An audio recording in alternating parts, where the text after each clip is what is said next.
Unsay yara na sa advanced state of decomposition ang duha ka minor de edad nga nasapuan sa Milagros Masbate kag miyembro sang pamilya bataikan nga biktima sa pagkaubon sang water bangka sa kalawran nga sakop sang Isla Zapatos Gamay Masbate.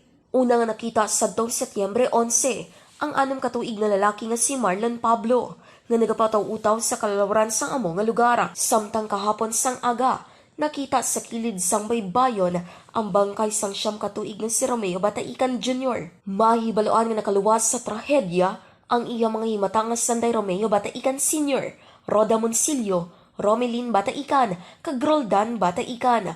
Apang dead on arrival sa ospitala ang 5 ka tuig nga lalaki nga si alias RB. Sa karon, nagapadayon ang search and retrieval operation sang gintingog nga pwersa sang PCG Capiz, Carles kag Masbate para sa nabilin nga missing.